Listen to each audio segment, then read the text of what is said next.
All right, let's do this. Here we go. Game 2 at Old Crow Smokehouse. We got the crowd coming in. I saw Vince. I saw Spence. I saw Ron. I saw the crew. I saw Alec. Everybody's ready to go. Even Braggs is here. Brick by brick, we're going to do it. CHGO Cubs pregame next.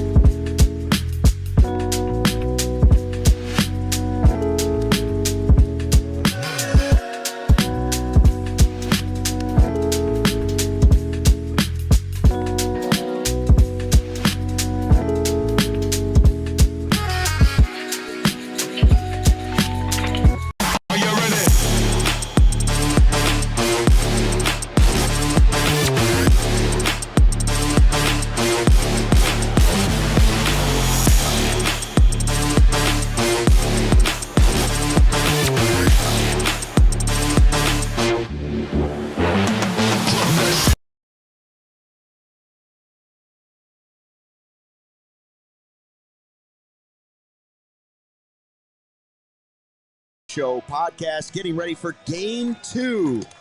The most important game. Old Crow, thank you. Oh, I thought they were cheering the brisket. The brisket was delicious. It was phenomenal, right? Turns out it's also the biggest game of the year. Here it is. This is it, I think. I agree. Like, you got to win this game. Luke Stuckmeyer, Joey Christopoulos, and Justin Roman. Yeah, Mr. man. Old Crow Smokehouse. Old Crow, Justin. Sarah running the 1s and 2s, Go as Cubbies, always. Go Cubbies. And here we are. I'm curious because everybody right out of the gate I know wants to talk about one thing. What do you think about Justin Turner leading off the biggest game the Cubs have played this year? Oh, man. Just out of the crowd, yay or nay on Justin Turner leading off? Yeah, it's that's a very mediocre. Mixed, man. Yeah, it's not a super excited response. Joey, what do you think of it? Look, I have to stay consistent with this, Luke, because as we've done preview shows leading into the postseason, I have said consistently that I want Michael Busch to get every opportunity to get every single at-bat that he possibly can. That is not happening in the first inning of games. And I think this is, look, when you talk about the postseason, you talk about trying to match up properly, right? You want to counter, maybe not necessarily as react. I feel personally this is kind of reactionary from Craig Counsell to what Pat Murphy is doing to him. Of course is he getting in his head just a little bit? And here are the facts of this, right? Is that Justin Turner's hitting .219 this year. So that's a 78% chance that he's going to get an out, while Aaron Ashby is going to have to cover 4, 5, 6, maybe even more outs in the game. So the sacrifice of that one out in that one moment, I have to question just a little bit. And Justin, what happens? How do you feel about this? If Justin Turner gets on base, what happens then? If he gets an out and Craig Counsell isn't right, what happens then? This is a bit of a risk for me. It's a chess match, right? It's one of those things where Justin Turner, if he gets on, is he automatically a pinch runner in Michael Busch? I hope so. You know, I hope that's the only scenario, to be honest with you. But Pat Murphy has been on record saying that he might just go like lefty, lefty, lefty, lefty. And then at what point does Craig Counsell say, you know what, I don't care about lefty-lefty. I'm bringing in Michael Busch because he's one of my star players that can actually hit the ball out of the ballpark. I think you want, in the postseason, you want your best players playing as much as they possibly can. Michael Busch is clearly one of our best players. Him on the bench in what I honestly believe is a crucial game 2.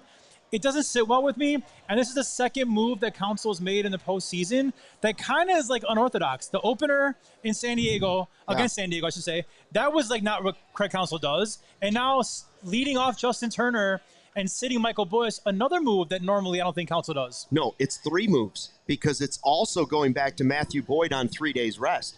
So there's been at least 3 times already in this short postseason that Counsell has been first guessed by almost the entire fan base. Like people saying, all right, he's our $8 million manager. We got to trust him. It didn't really work out the first 2 times. The second time definitely didn't work out. And Counsell looked like a guy who maybe had been talked into that decision in the dugout. He was either furious that it happened or furious that he was talked into it. But who talked him into it? Because he is your manager. He's your $8 million manager. All the analytics guys and Jed Hoyer. The numbers on a sheet of paper. So I would argue that it only has to be Jed Hoyer. He's not listening to anybody else besides Jed Hoyer. So if Jed is making starting pitching decisions in the postseason, I have a problem with that. I do too. If you're paying the guy $40 million to be your manager, he better have overall ruling on anything. Yes. But he might have been frustrated just that he listened to the voices in his head and didn't go with it. Now, with the scenario you brought up, let's say Turner gets on base, and then you can just pinch run Michael Busch. Right. I'm totally cool with that. I think that's actually a good idea. You're trying to get base runners in that first inning. Not home runs necessarily. You're trying to get base runners because they had 3 solo home runs and it meant nothing. Right. Not that you wouldn't take a home run from Justin Turner. Right. But that makes total sense to me.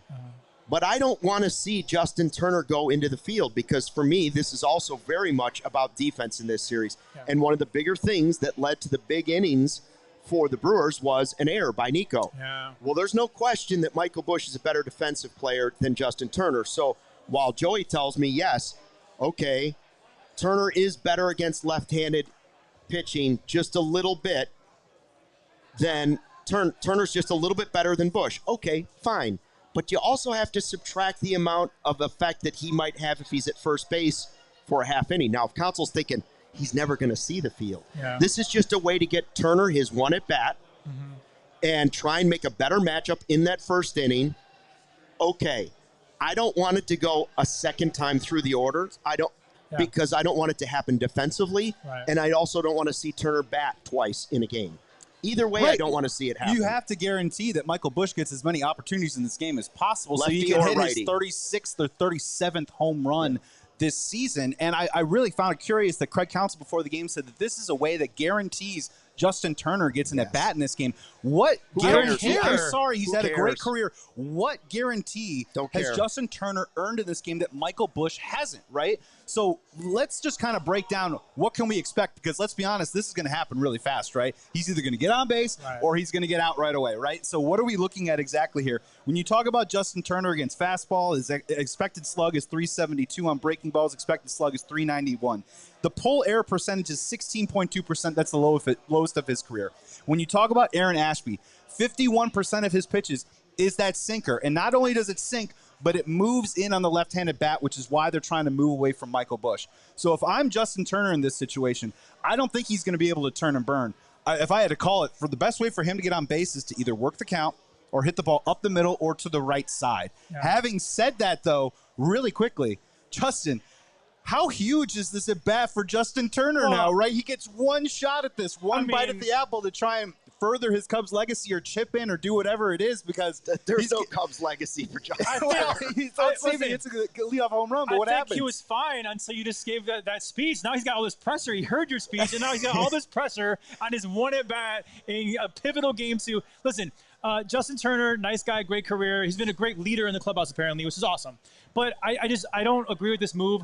For me, if you're worried about lefty-lefty, why not lead off Nico Hoerner? You can then go Seiya Suzuki. You could load up right-handers early on and have Busch batting maybe like 6 or 7 down the road. If Ashby gets to that lineup in the first inning, that means we're scoring runs and getting people on base. Not batting Michael Busch is crazy. Now, that being said, Turner hits an opening leadoff bomb. Or walks. Okay, it works out. Counsell saves face. That's great. But you're right, Luke. The first 2 unorthodox moves haven't really worked out well for Craig Counsell. Is the third time the charm? If he's thinking, I'm not putting Busch in until they have a right-hander going, we're in big trouble. It may never happen. I hope, because it might not ever happen. Right. Like keep away. Like I said, so if it's a one-at-bat thing, I'm okay with it. The Nico Hoerner thing, I agree with you, but here's the counter argument to it. If you lead off Nico and you push Busch down to like 6th or 5th or wherever, right? The Brewers' 2 big relievers, their quote-unquote closers, are right-handers. Mm-hmm. So you want to get Busch, even though you're taking that first at-bat away from him, you still want him to get the most at-bats possible, especially against the right-handers at the end of the game.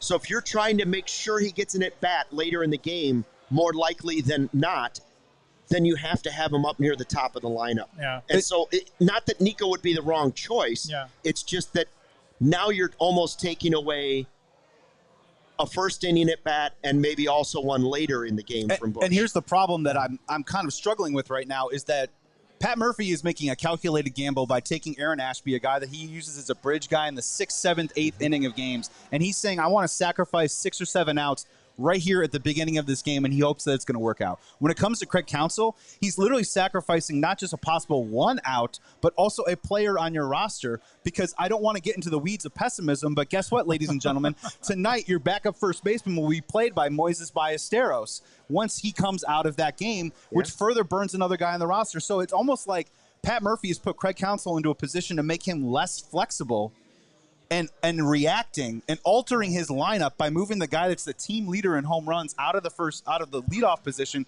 for just 1 at bat. I get it's 1 at bat, and Justin, we'll see what happens, right? Like, he could be really smart. Justin Turner can get on base. We can score a bunch of runs, or he gets out, and we just say, well, 0 for 1. That's the thing is, like, you know, I still defend the Matthew Boyd choice. We've talked about that many, many times. We can move on. But the opener against San Diego and this one, I'm not on board for. And you're right. The post-game show, we could be like, Turner hit a leadoff bomb. That was genius, you know? And I would love to say I'm sorry to Craig Counsell. I would love for all of us to apologize on behalf of CHGO. I don't see that happening. But either way, this is the biggest game of the year, obviously. And it's a pivotal game. So to really, from Craig's standpoint, to risk a lot of things for the most important game of the year, he's got some stones, doesn't he? Luke, did Fernando Tatis sit against Andrew Kittredge? Did Manny Machado sit against Andrew Kittredge? No. Right? All right. And I'm not saying Michael Busch is maybe on the caliber of them, but you know what? He's pretty damn close, man. You had a great stat about his WRC plus being 9th in Major League Baseball this year. In all of baseball. You know, that's quality caliber, just like the brisket here at Old Crow Smokehouse. Yes. You know what I'm saying? So, like literally, Pat Murphy is doing something that's making Craig Counsell react to it, and maybe the way that I don't think reaction that you want to see in the postseason. It's cat and mouse between the teacher and the student. Yeah. Right? Yeah. It's sort of crazy. The other he took the bait. Did he take the bait? He definitely took the bait. It's whether or not it will work. Yeah. Yep. And I think the best way for Counsell to get out of it is 1 and done. Yes. If he gets out 1 and done, then there's very little gamble in this move. However, but if it's 1 and done, it's like and Turner strikes out or grounds out. Well, then it's a moot point. But then Michael Busch could have done that. But the potential was greater for Michael Busch to lead off home run than Turner. Maybe. You know? Maybe. Sure, if you're looking at the stats, I guess they're just looking for a base runner at the start of the game.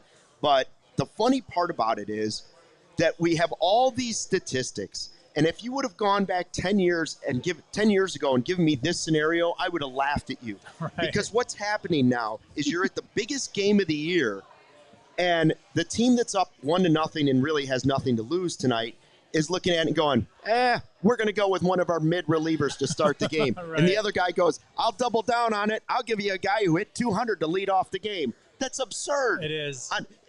In my mind, being old, it's absurd. But the analytics to both of these guys, the game is advanced, and now it's become even more of a chess game. The chess game used to always be like 5th inning on. Yeah. Left-handed reliever, pinch hitter. It was all that. Right. Now it's moved to, well, wait a minute. You're looking at this, and you could be saying, Turner is just pinch hitting at the beginning of the game. You're just burning your pinch hitter at the beginning of the game because you don't think he's going to have that opportunity in the 6th or 7th or whatever, because they're going to go righty reliever. So you're using your pinch hitter at the beginning of the game, just like they're using their reliever at the beginning of the game, in a different situation. Turner is our opener leadoff hitter. He's our opener leadoff. 100%. They both teams are going with an opener, one crazy. at the plate and one on the mound.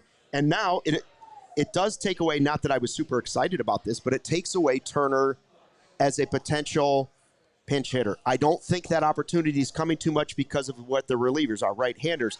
But if you were going to do it, Mo Baller do it down the road against right-handers. You can't use Mo Baller in this game now. Yes, you can. How? Who's going to play?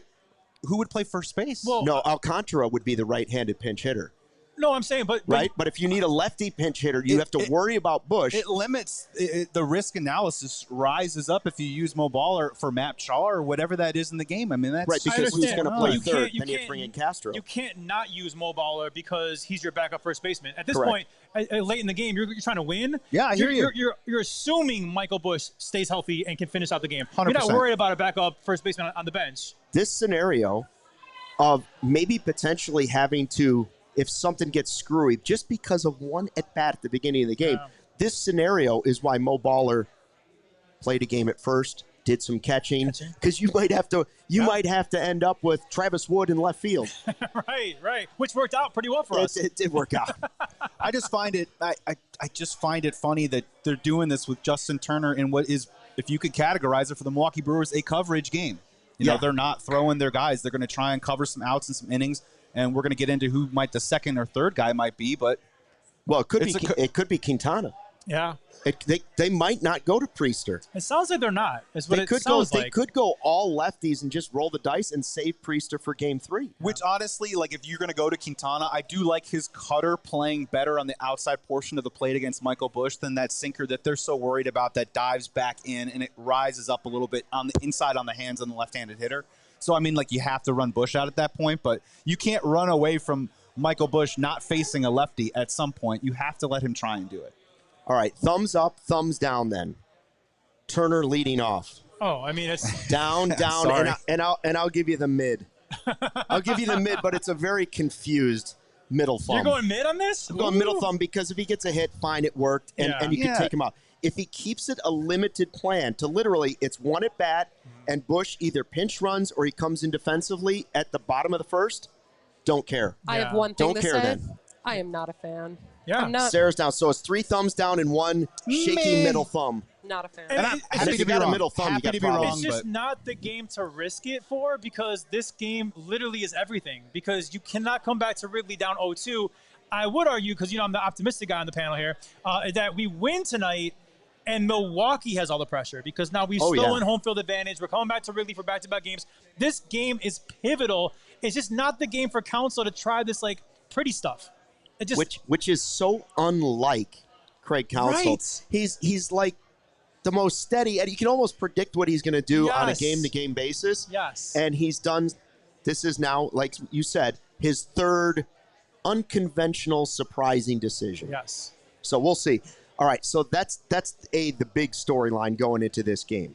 Obviously, in general, the biggest story is the Cubs need to win because you can't go down 0-2 in a best-of-5. Yes. Although they have won 3 games in a row before. What year was that? Some people would say. What year was that? I think 16 and 15, Okay. actually. All right. Good to know. Okay.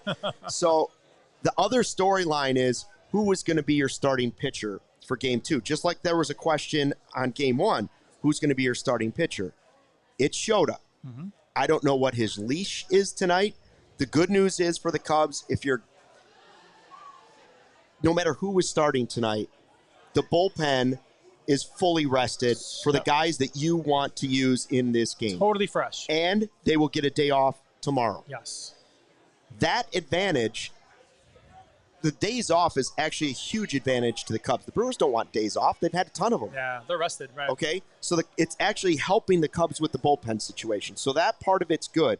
But what do you think about deciding to put Shota as the starter for Game 2? I actually think it's the right call. Yeah. It doesn't mean it's going to work. But your back is to the wall. It's the biggest game you can have. And what's your other choice? Colin Ray? Clearly, he wasn't a choice. For the past 2 games, was not a choice. That's right. And I understand it for sure in this one. Yeah. Because everything is on the line, and you've got to go with a guy who's been one of the best pitchers in baseball for 2 years, even though he hasn't been great since the hamstring injury. And that's important for you to point out. He really has been one of the best pitchers in baseball for 2 years. He really, really has. And the Cubs' records in his starts is astronomical. It's great, okay? Yes. So that's in him. That could be him today. And you know what? This is his biggest stage he's ever played in. It's his first taste of the postseason. This literally could be his moment for him to shine through. He was pretty good in the San Diego series, but now it's like, hey, no opener here. This is your game, buddy. We're riding with Shota, and you're right. I think it is the right move. People can debate on what happened on Saturday. I think because of what happened on Saturday, I think that took Jamison Tyone out of the equation for tonight. I do too. And really, there's no other option besides Shota, and I like it as well. Do you think if Boyd had pitched well, they would have gone Tyone tonight? No, I don't. I think they would have lined it up. The exact same way. A couple of reasons why. Gentlemen, you see these 2 bright lights right here? We've just been talking about the Justin Turner thing, and I'm ready to shine some light onto this situation right now.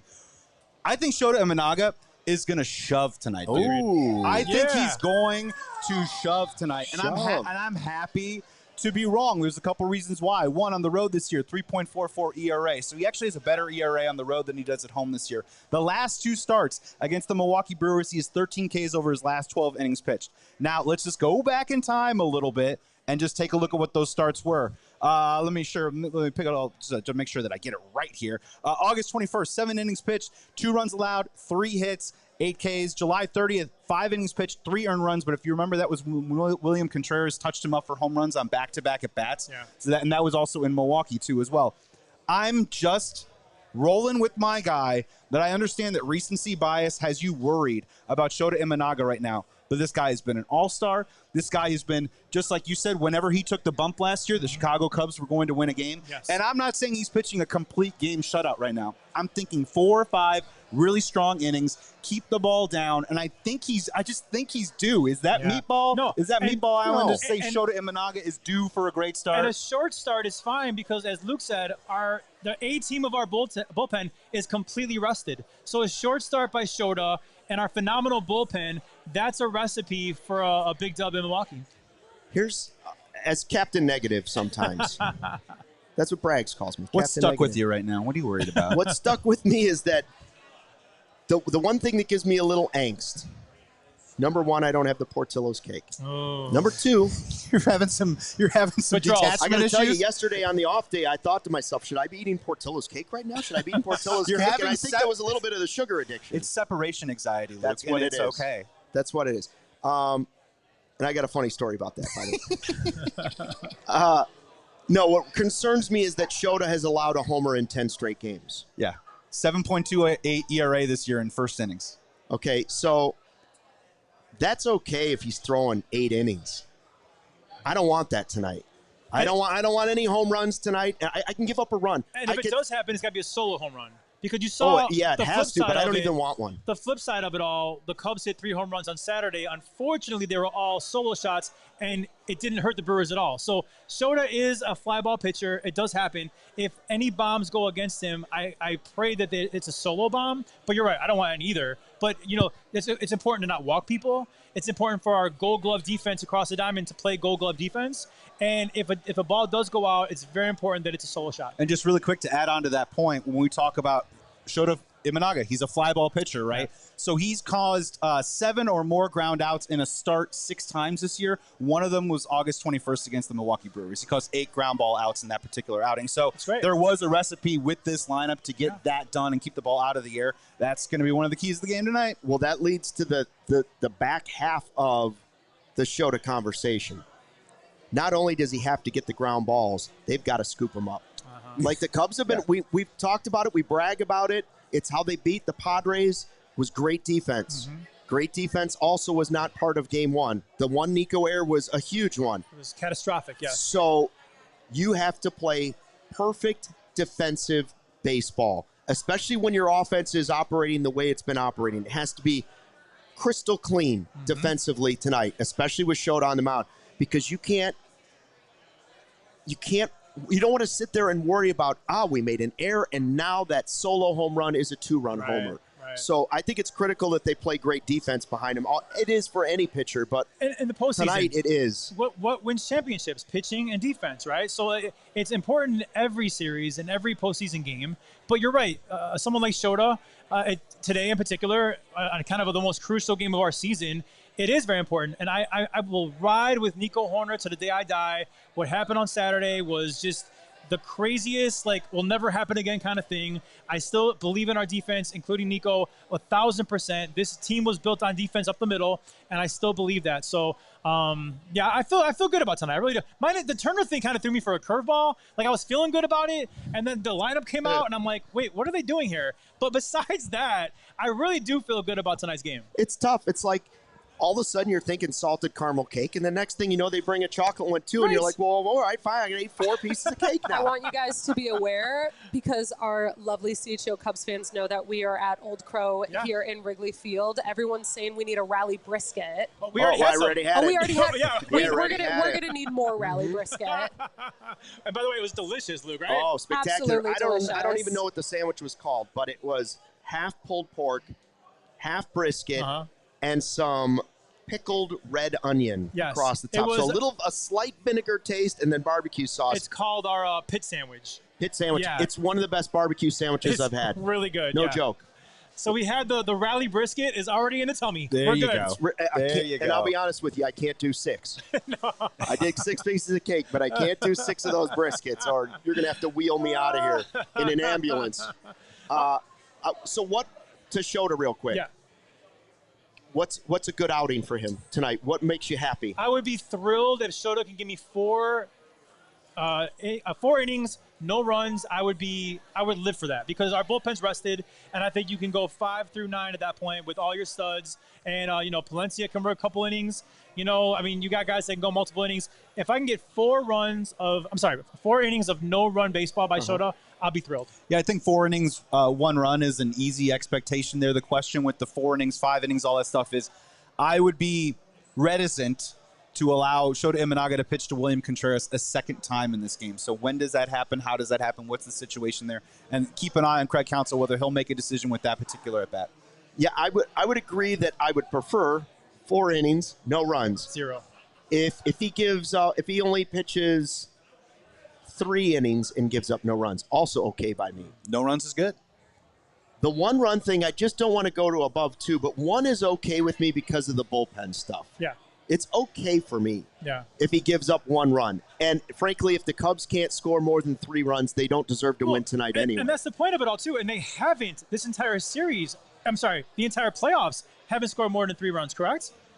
That's right. I mean, so really, 3-1 and 3-1. Here's the deal. 4 is the magic number. It doesn't matter. That's all they can score. Yeah, it doesn't matter that if the pitching is phenomenal. I mean, yes, we want the pitching to be phenomenal, but if they got to win this game, they have to score more than 3 runs. And I think today is the day that they do that. And I hope they bust out in a big way because my heart can't take another close one. I would love for it to be 10-3, Cubs win, come back to Wrigley. We should point out to everybody that's in the live YouTube chat for this pregame show, we will be back for the full post-game show after the game. Late night, Luke. Right here at Old Crow Smokehouse. So we're going to be closing down Wrigleyville, basically. Yeah. So you still have time to come down if you want. Yeah. And you can get on the post-game show. Well, we're watching the Ron's game. been talking about trying to get on the show, I think. We're watching the game with the people. The stage. We're actually going to be watching the game from right here, the terrace of Old Crow Smokehouse. All the TVs are going to be on. We're not doing a watch-along. We're actually watching along with the people that are here, and then we do our post-game show. And because it's such a short pregame show leading up to it, I'll be honest, I haven't looked at the chat. Yeah. But we will be looking at the chat extensively in the post-game show. Absolutely. By the way, if you haven't subscribed to the all-new CHGO Cubs YouTube channel, why? And the second one would be tell a friend, tell a neighbor, tell a total stranger. Yes. Then tell a total stranger's neighbor. Correct? We love the stranger's neighbor. Probably a really nice person. I'm totally okay with that. Probably. Yeah. Probably. Luke, call your Cub. You going to do a call your Cub? You prepared? You want one tonight? Call your Cub.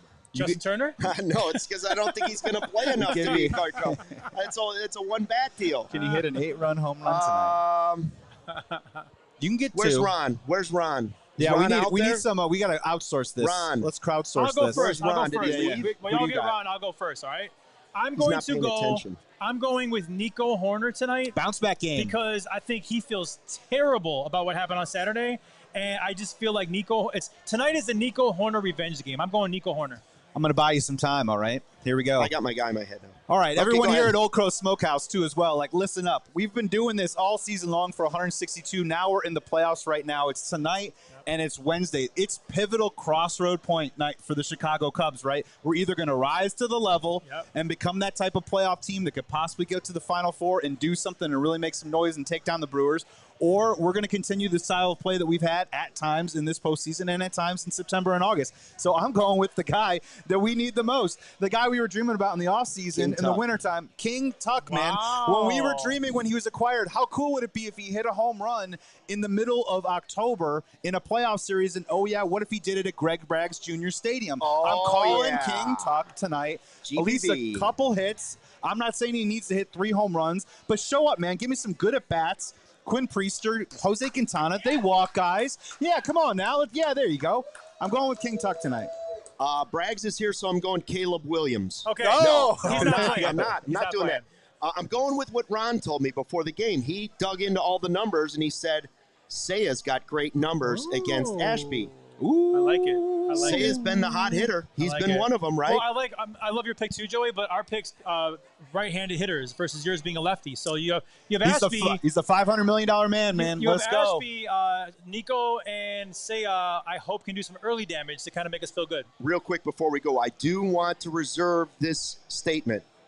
While I am taking Seiya, I've thought about a lot of other guys. I'm sure you did. So if I need to mention that I thought about that guy and that he was my next choice. Turner? Willie Castro? No, not Castro Pay either. the percentages, Luke. Vidal Brujan is who I'm going with in this game tonight. Where could you be without him? It's come to this. All right, score prediction real quick before we go. Wow. I am going 7-2. Wow. Awesome. 7-2 Cubs. Oh, Cubs. Yeah, Cubs. yeah. Oh, okay. Come on, dude. Do you know me? I was like, wow, we've lost Turner. I think the offense is finally going to wake up. I think we're going to score some and runs, Roman. and let's go. Yeah, I'm with you, man. Crossroads score. I got the Chicago Cubs 11, Milwaukee Brewers 5 tonight. Ooh. 11-5? 11-5. Wow. Time to pound some Brewers. Time to house some corn dogs. They will score more than 3 runs. It's good. I'm going to go 6-2. Oh, he Cubs. just prices right Dude, at you. He just did the prices right. You $1 right. dude. And that's how you play the game. Someone's ladies and taking gentlemen. home the new boat. 6-2. The good news is we all predict the Cubs are going to win, and they need to win. If we're being honest, they need to win this game. It's the most do or die, non-do or die game of all time. We got to win. Right, and if I'm not having rally cake here, I need you having rally cake at home. Yes, You know you have it in your trunk at a moment's notice. Might have had some leftovers on the way. Thanks for checking out the CHGO Cubs pregame show. Back here for the full live postgame show after we fly the W. Go Cubs! Let's go, Cubs! We all silly like the mayor.